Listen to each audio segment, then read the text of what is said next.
Queridos oyentes, sean bienvenidos al sexto programa de su podcast Pulseta Ciudadana, un espacio de libertad responsable y diálogo abierto para analizar las diferentes aristas que conforman a nuestra sociedad democrática. Para hablar del tema que nos reúne esta jornada, quiero dar la bienvenida y saludar a nuestros invitados. Hoy estamos con la presencia de Ninoska Lazarte, comunicadora social, periodista y docente universitaria. Bienvenida y gracias por aceptar la invitación, Ninoska. La verdad es que emocionadísima, muchísimas gracias. Y dos cosas me emocionan muchísimo. Primero, estar en el Matadero después de esta pandemia, ¿no? Cuando uno llega aquí, ve las puertas abiertas, siente que las cosas malas están pasando. Y el segundo tema es verlos a ustedes, jóvenes preocupados por su realidad. Creo que es lo que más falta hoy, ¿no? La posibilidad de que los jóvenes se involucren. No basta con decir esto es lo que quiero, sino es como lo quiero, y me parece increíble que ustedes estén aquí y les agradezco tremendamente que me hayan tomado en cuenta para este diálogo tan interesante. Gracias. En esta ocasión también nos acompaña el periodista David Obando, ejecutivo de la Federación Sindical de Trabajadores de la Prensa de Cochabamba. Bienvenido, David. ¿Qué tal? Un gusto, un placer saludar a Ninoska y a ustedes por promover el tema tan importante, sobre todo para el gremio, en los últimos 2 años. Tras dar la bienvenida a nuestros invitados, escuchamos el tema del que se hablará en esta ocasión.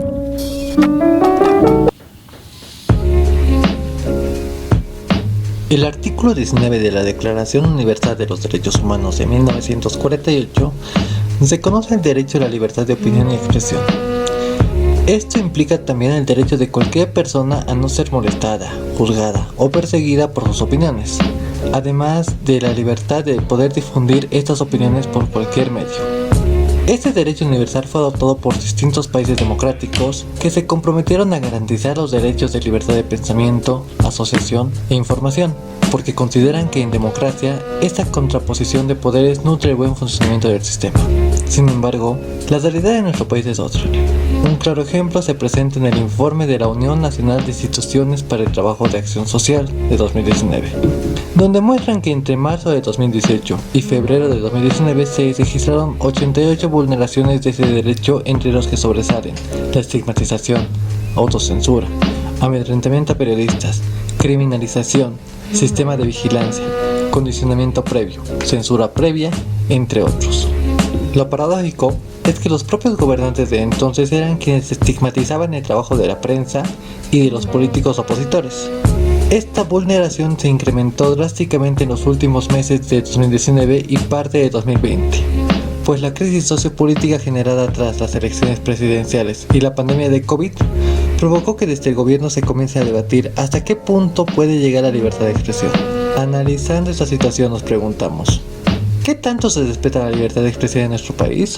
¿Existe realmente un periodismo imparcial? ¿O son censurados por las líneas editoriales a las que prestan servicio? Sean bienvenidos a otra Pulseta Ciudadana. Ninoska, para ti, ¿cuál es la diferencia entre lo que es la libertad de expresión y la libertad de prensa? ¿Y cuál es su importancia para la democracia?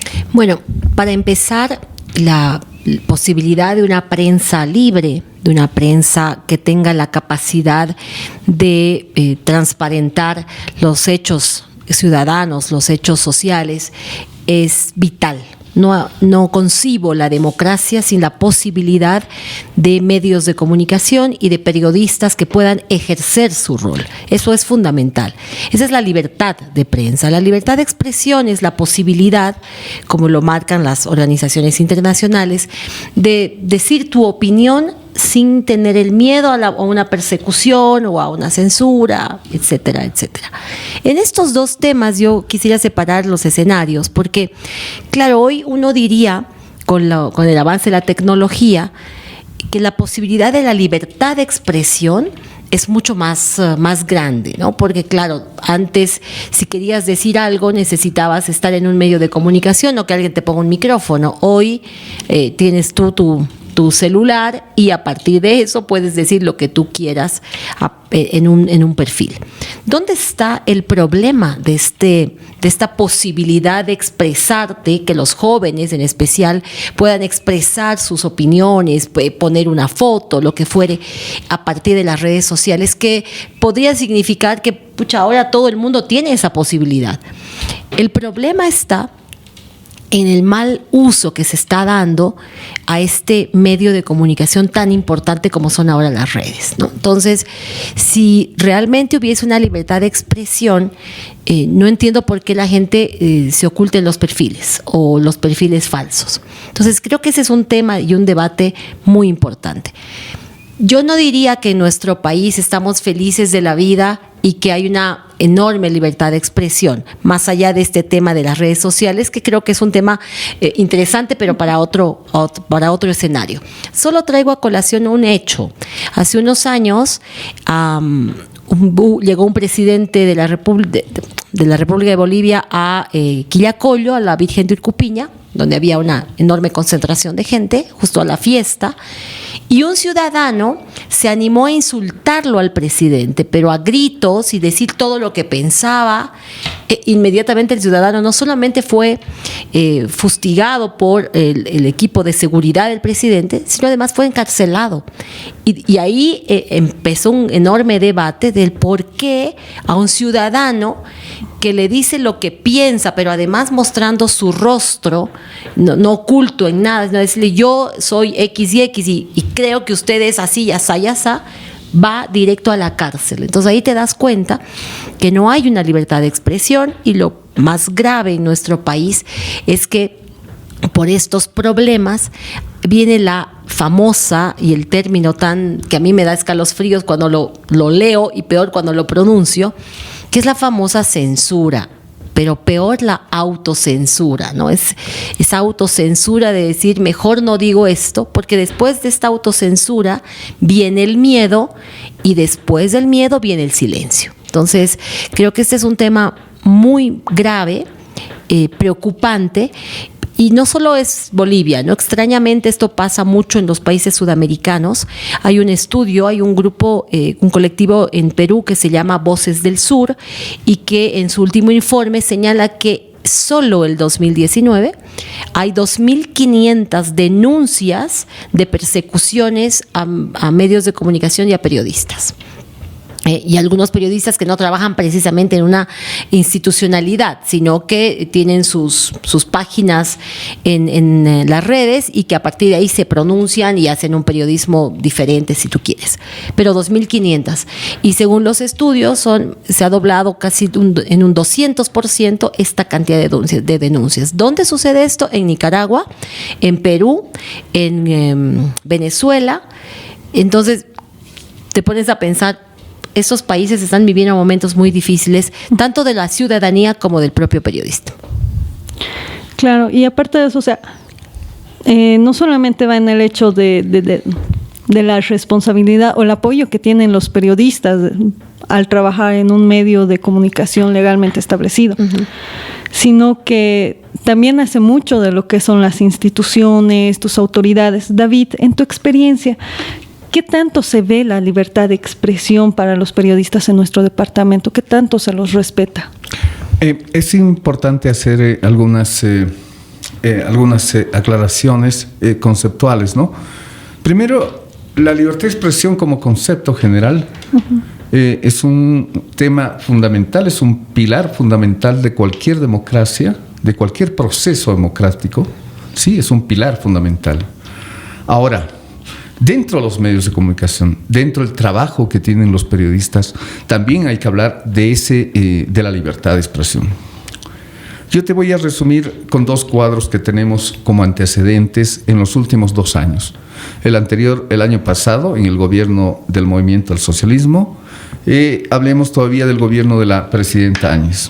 En 2 periodos de gobierno, tenemos 72 casos de agresiones verbales y físicas contra periodistas en Cochabamba, acá en Cercado y en Quillacollo. De ellos, 19 casos, ¿sí? 19 casos, estamos hablando de periodistas heridos, producto de la intolerancia, precisamente a ese concepto de libertad de expresión que estamos hablando. Cuando te hablo de 19 casos de personas heridas, te hablo de periodistas que han tenido que llegar a un centro médico para recibir atención hospitalaria. Entonces, estamos hablando de un nivel de intolerancia terrible en un escenario político completamente polarizado por en este caso, el movimiento al socialismo y por el otro, lo que denominamos la oposición. Ambas agresiones contra trabajadores de la prensa en esta ciudad se han producido tanto en el gobierno del movimiento al socialismo, por grupos afines al movimiento al socialismo, y también por grupos opositores, en este caso en Cochabamba, cercado por la Resistencia Juvenil Cochala. En ese marco, no solo es triste, ¿no?, sino que te pones a pensar, independientes, si quieres podemos extendernos después en este tema.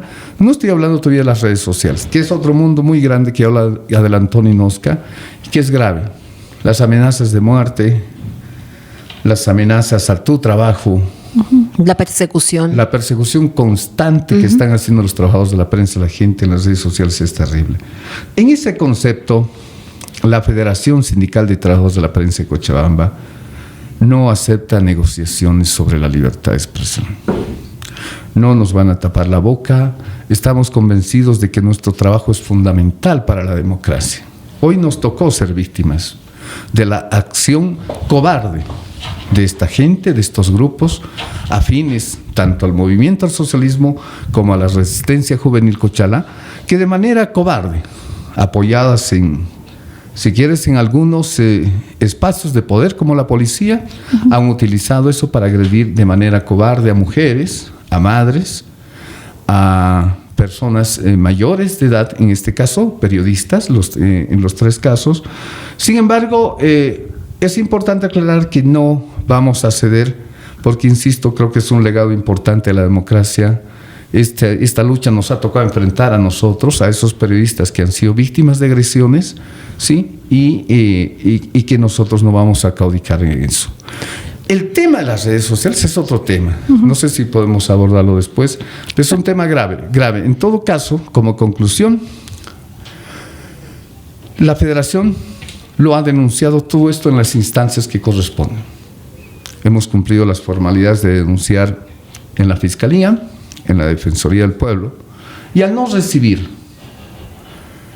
una respuesta a esas denuncias, nos hemos visto obligados a apelar a organismos internacionales como la CIDH, Reporteros Sin Fronteras, Amnistía Internacional, Human Rights en Nueva York, y hemos tenido que gritarle al mundo entero que en Cochabamba, que en Bolivia, que en Cercado, donde es una ciudad pequeña en comparación a otras en el mundo, se violan constantemente los derechos que tienen los periodistas a ejercer su profesión en libertad en las calles al hacer su trabajo periodístico.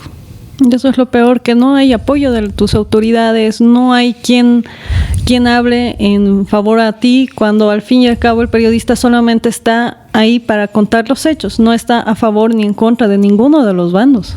Es difícil concebir, es difícil hacer comprender en un escenario, vuelvo a insistir, bastante especial, en un escenario bien polarizado, bien politizado, donde hay dos equipos de fútbol y una pelea constante. Además, es bien difícil hacer comprender que los medios de comunicación cumplimos un rol importante.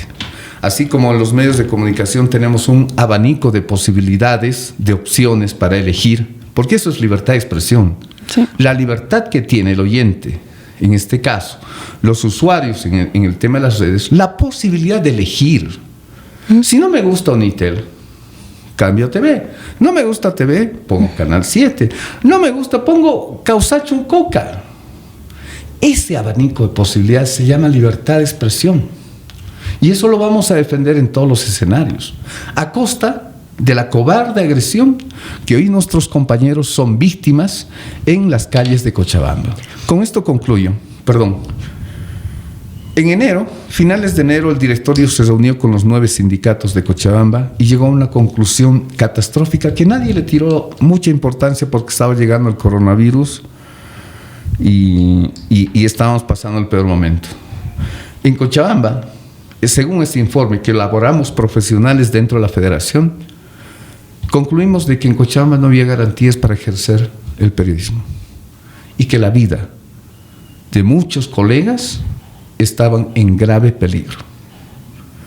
Ese fue el detonante para que nosotros como trabajadores empecemos a hacer una cruzada tanto con las autoridades como con la gente, con los medios de comunicación. Hicimos unos, se llama unos pines, ¿no? Yo amo la prensa, hacíamos actos. Había que comprender en su real dimensión el verdadero rol que tienen los trabajadores de la prensa en una sociedad constructiva, no destructiva. En una sociedad destructiva lo único que tú haces es decir prensa vendida, prensa que tal, prensa que... todos los adjetivos. Pero cuando queremos construir, estamos hablando de este valor tan importante como es la libertad de expresión. Ahora, yo quería tocar un tema importantísimo también, que es la libertad de información. Es decir, es cierto, la opinión pública, quienes hoy nos están escuchando y tienen la gentileza de hacerlo, tienen esa libertad, como muy bien lo graficaba David, la libertad de estar informado por hoy esta línea de comunicación, pero si no te gusta, cambias a otra y buscas a un equipo que te dé credibilidad y que de pronto haya generado una empatía que te permita a ti poder escucharlos y seguirlos y estar pendiente de este u otro periodismo informativo, ¿no es cierto?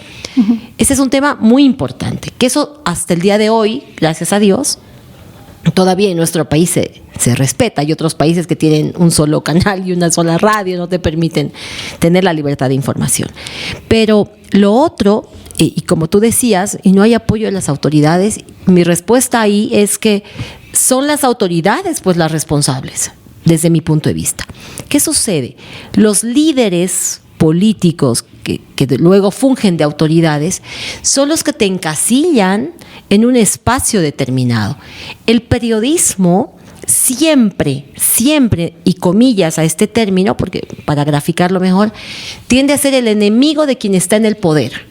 Porque es lógico en el sentido de que cuando alguien está en el poder, tiene que ser pues parte del escrutinio, tiene que ser parte del trabajo del periodista, porque el periodista es los ojos y los oídos de la gente, de la opinión pública.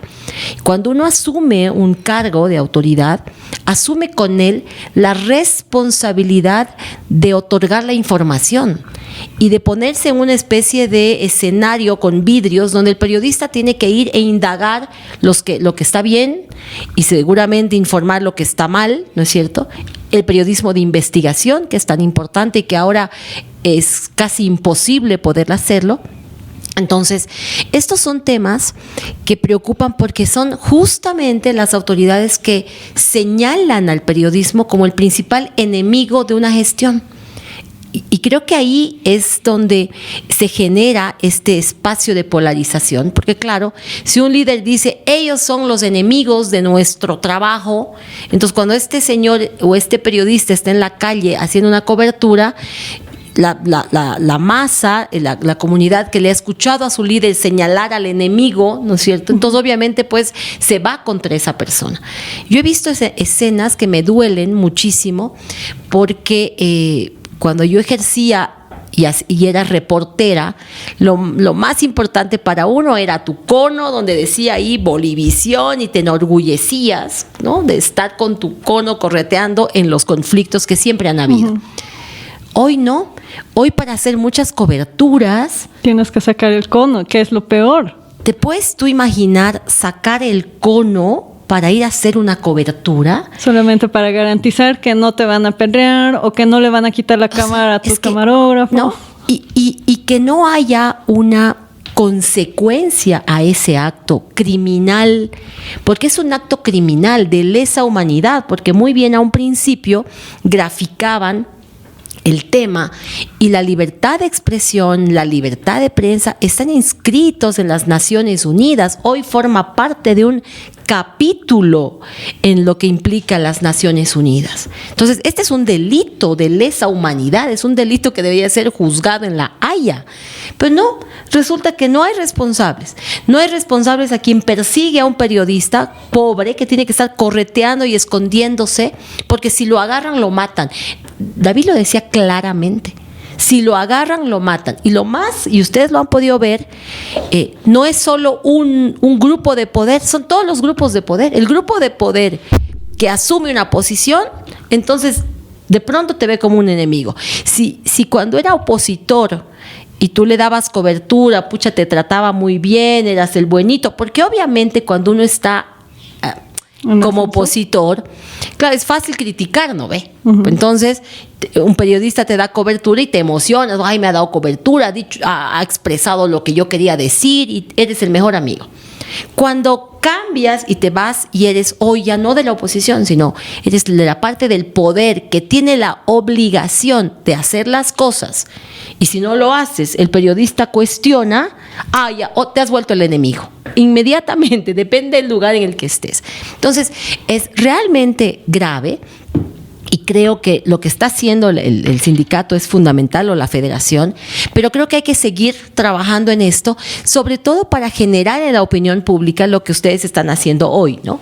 Que este tema sea un tema de conversación, que no sea un tema aislado, ay, pobrecito, lo han correteado, ¿no? Qué pena. No, que sea un tema que la opinión pública pueda analizar, pero sobre todo defender a muerte, porque la verdad es que sin periodistas, estos reporteros que uno ve en la calle haciendo sus notas, sin ellos que arriesgan su vida, simplemente viviríamos en la total y absoluta desinformación, y eso es volver atrás años luz. Y solo para terminar, es tan duro lo que estamos viviendo en nuestra sociedad polarizada, que para darte un ejemplo, cuando uno escucha las noticias de Europa, salen así: la prensa amarillista señaló que tal cosa, la prensa oficial expresó tal cosa. Entonces, ahí están establecidas las posiciones hasta de los medios de comunicación, porque por supuesto puede haber un medio de comunicación amarillista porque hay un grupo que ese tipo de información le encanta, ¿no ve? Pero lo dicen con la más absoluta transparencia y tranquilidad, cuando ustedes pueden ver en las redes ahora, ¿no? Cómo informa la prensa amarillista, cómo informa la prensa oficial, cómo informa la prensa independiente, pero todos felices, todos tranquilos, uno escucha y se informa lo que quiere informarse. Uh-huh.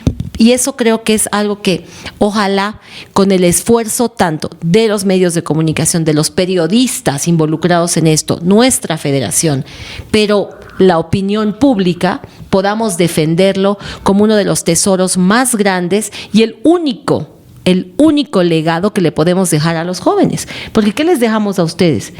Solamente la posibilidad de vivir en democracia con libertades. Uh-huh. Si no defendemos eso, entonces los jóvenes se van a ir quedando sin ese legado tan importante.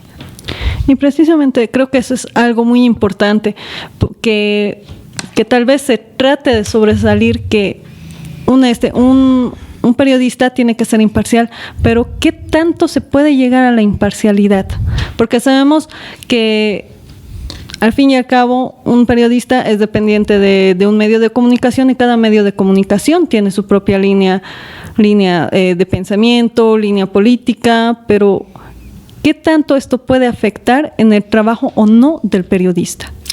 Sabes, yo tengo, por suerte, la experiencia de haber trabajado en los tiempos 14 años, estoy 14 años en opinión, y puedo asegurarte con absoluta certeza que es un proceso no solo complejo en su concepto. Me explico. Cuando un periodista está en la calle en estos conflictos y se dicen prensa vendida, y me lo han dicho a mí, y me lo han dicho a mi cara, y me han escupido, y me lo ha dicho una persona, y bueno, yo no he respondido, he tratado de no responder, pese a que me sobraban ganas. Y después acabó la protesta y me acerqué a él y le dije, ven a ver. Él pensó que yo lo iba a agredir o responder. Y le dije, no, ven. Y agarró su celular y empezó a filmarme, ¿no? Y le pregunté con todo respeto, ¿por qué prensa vendida? tu periódico, yo sé que tú eres, no sé qué, ¿no? Entonces, ¿sabes? No hay seriedad, no hay madurez, no hay responsabilidad para discutir, para debatir. Me explico concretamente. Si yo fuera de ese lado, lo que yo pediría, por ejemplo, para atacar a un medio o atacar a varios medios, ¿por qué no hacemos un análisis de contenido? Todos hemos estado en la universidad, se hace un análisis de contenido del medio de comunicación.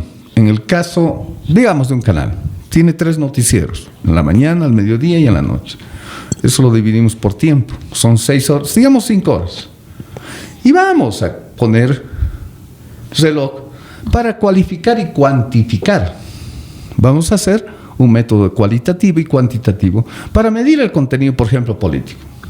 Y vamos a ir con toda certeza, porque nosotros ya hemos hecho en que, por ejemplo, el 30%, 35% de la información que difunde un medio de comunicación, en este caso un canal, es político.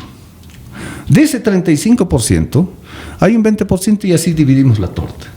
Y luego equilibramos. Y luego medimos. Entonces yo tengo posibilidades de decir, ¿sabes qué, hermano? Este medio de comunicación le da, por decirte, 20% de espacio a la derecha, a la que ahora llaman derecha. Yo no sigo entendiendo esa lógica. Sin embargo, voy a darles la razón. Y un 15%. Sabes que cuando hagamos esos números, vamos a sentarnos en una mesa. Vamos a ser serios. Vamos a ser responsables, vamos a ser académicos y no vamos a hablar por hablar. Pero hasta eso es una autocensura, ¿no? Sin embargo, como análisis de contenido, claro, no deja de ser importante, no solo para el medio, para la gente, ¿verdad? Claro, pero porque tú puedes ahorita, por ejemplo, agarrar, y eso agarraba hace un rato para medir en el diario, en la cuenta de Facebook, el comportamiento de una nota, X. Tienes seguidores, tienes reacciones, tienes llegadas, tienes comentarios, etcétera. Cuando tú haces este tipo de estadísticas, estamos hablando de hacer un trabajo serio y responsable. Pero cuando yo te golpeo, porque solo repito que eres una prensa vendida, no solo es absurdo, no solo es ridículo, es cobarde. Sí, y criminal. Cobarde. ¿Sabes por qué es cobarde? Porque estas personas, estos periodistas, en la mayoría de los casos, son vulnerables. Tienen vulneración en sus derechos laborales. Y segundo, son mujeres. No te olvides, Ninoska, que gran parte ahora de los periodistas o las periodistas son mujeres. Entonces, yo creo que esa actitud, que no es responsable, que es poco serio. Cuando tú dices prensa vendida, que parece más un eslogan político, y sabes, de los mismos actores. En este escenario, los mismos actores repiten exactamente lo mismo. El otro día, cuando Donald Trump se animaba a hablar de los resultados electorales, se ha vuelto tan fácil culpar a los medios de comunicación y a los periodistas de sus errores, de sus desaciertos. Claro, exacto. El otro día el comandante de la policía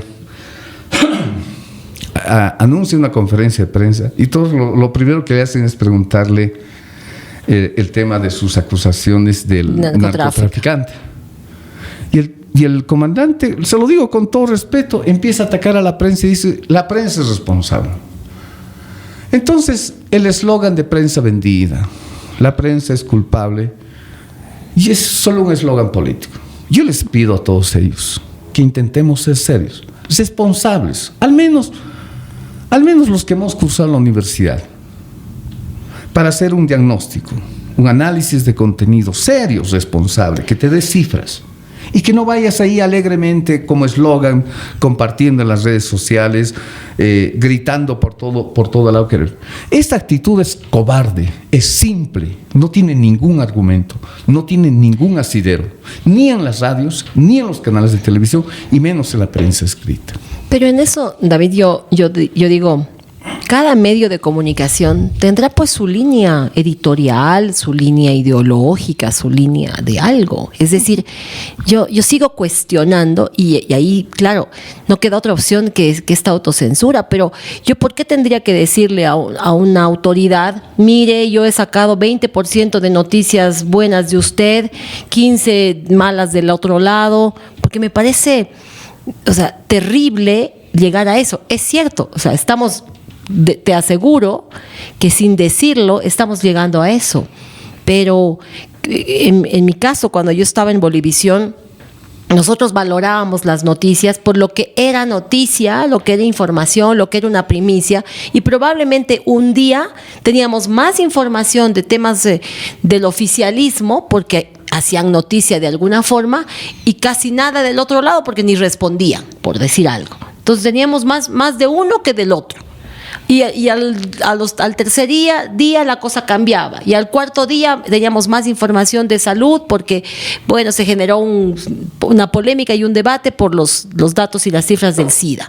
Entonces, o sea, es decir, el contenido de un noticiero tiene que estar ligado precisamente primero a la línea que tiene el noticiero, en el sentido de cuáles son mis intereses como medio de comunicación en el tema informativo. En mi época, en Bolivisión, teníamos menos política y teníamos más reportajes de investigación, por decir algo, ¿no? Porque nos gustaba hacer eso, y lo político era lo mínimo, porque además esa era la línea del canal. Es decir, lo político no es noticia, a no ser que renuncie el prefecto o renuncie el alcalde.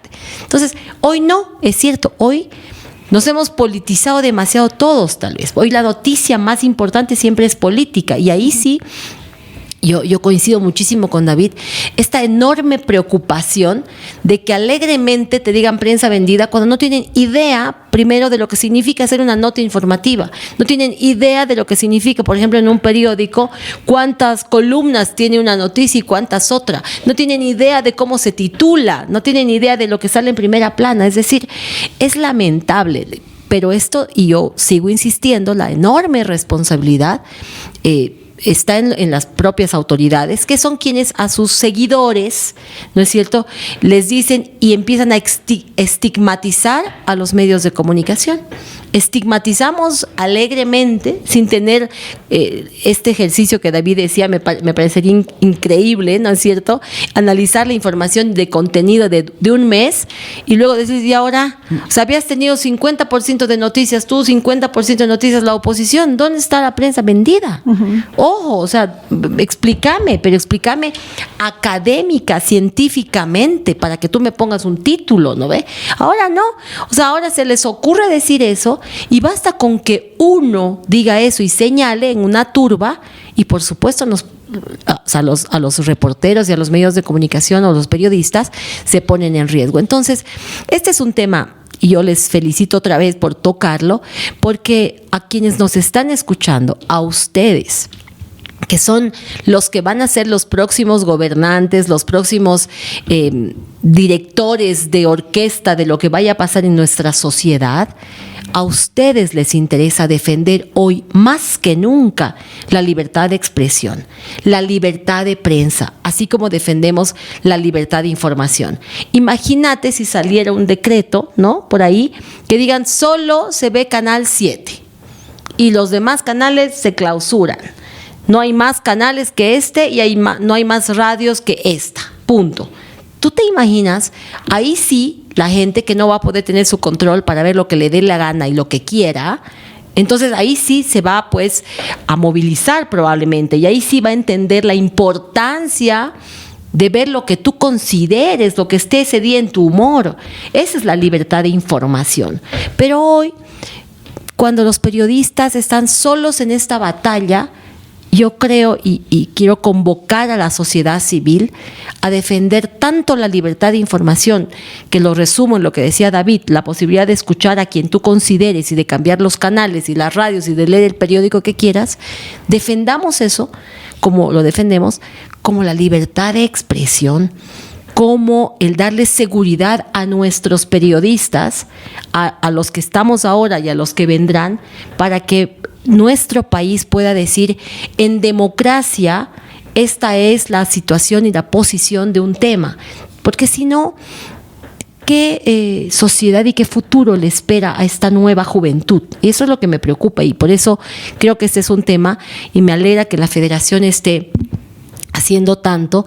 Yo vuelvo ahora con mucha más fuerza a los medios de comunicación, voy a ir a afiliarme a mi federación y a convertirme en una obrera y en un soldado de la defensa de este tema, por la sociedad y por la gente, ¿no? Perfecto. Bueno, amigos, el tiempo se nos ha ido volando. Queremos agradecerle a nuestros invitados. David, muchísimas gracias. Tus palabras de despedida, tal vez palabras conclusivas al respecto. ¿Sabes? Solo a modo de concluir, de verdad que los felicito a ustedes, porque este tipo de escenarios son los que hay que promover en Cochabamba. De verdad, las cifras que les he comentado al principio son las más altas de Bolivia. Las más altas y de lejos. Cuando yo conversaba con gente de España se asustaron, no la creían. Tuve que enviar videos, fotografías, testimonios grabados y todo ello de este tema. Y bastante triste, bastante preocupado. Hay que seguir trabajando. Yo veo difícil, casi imposible que nos lleguen a doblegar porque existe bastante fortaleza en el sector. Yo sé que hay muchos políticos. A esta gente hay que hacerle comprender que a nosotros no nos interesa la política. A mí no me interesa la política. Y a la mayoría de los periodistas no les interesa la política. La mayoría de los periodistas no gana muy bien. La mayoría de los periodistas trabajan en condiciones adversas, como el tema de la pandemia. Los periodistas hemos trabajado desde el 21 de marzo, normal. Si tú me veías a mí, el gremio estaba trabajando normal en las calles de Cochabamba. Y yo la buscaba varias veces ahí en las calles y todo eso. No pedimos un reconocimiento, ni simplemente respeto a ese trabajo. Respeto, con cariño, a toda esa gente que nos ha insultado en las calles, que nos ha agredido física y verbalmente. Hay 19 periodistas heridos.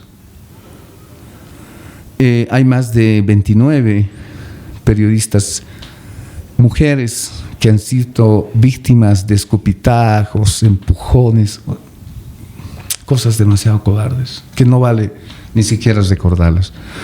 Sin embargo, aquí estamos. Somos un actor importante. Para finalizar, decirle a toda esta gente que también somos autocríticos, que somos personas humanas, podemos equivocarnos. La prensa, la federación está promoviendo un espacio de autocriticidad y en ese marco somos conscientes que debemos mejorar como profesionales. Ahí están los cursos de posgrado, los cursos técnicos, el tema de las redes sociales, están un montón de cosas y debemos mejorar como periodistas. Yo básicamente he desarrollado todas mis actividades en la prensa escrita, pero me he dado cuenta que ahora debo mirar más allá. El trabajo de multimedia, cámaras, redes y todo eso. Y lo tenemos que hacer a un nivel serio, académico, profesional. Y esa visión que mira la Federación Sindical de Trabajadores de la Prensa, también lo hace con este sentido autocrítico, de no solo culpar a la persona que te ha golpeado, sino también mirarte en el espejo y decir de repente las cosas no están tan bien. Somos autocríticos, somos serios, somos maduros, somos académicos, estamos creciendo. No somos adultos todavía, le hablo como gremio, pero estamos creciendo y vamos a seguir creciendo. Y exhorto a todas las personas de mi gremio a seguir formándose, a seguir mejorando, a seguir creciendo, que es parte fundamental. Porque lo que no cambia y no va a cambiar es la libertad de expresión. Eso no se negocia, eso está ahí. Y es algo que lo vamos a defender. Quizás si nosotros morimos, vamos a envejecer, que vamos a perder nuestros hijos periodistas. Es un legado fundamental para la democracia y para el ejercicio libre de nuestra profesión en las calles de Cochabamba. Muchas gracias. Muchísimas gracias más bien a ti, David. Ninoska, igual agradecerte tus palabras conclusivas, por favor. A ustedes, a quienes han tenido la gentileza de seguirnos, sigan siempre estos espacios. La mejor forma de hacer críticas es cuando tienes el conocimiento. La información es poder y para poder opinar tienes que informarte, ¿no? Todos los espacios son buenos para informarte. Informarte lo que dicen unos y otros y luego sacas tu conclusión. Esa es la ventaja que tienes en esta posibilidad de libertad de información.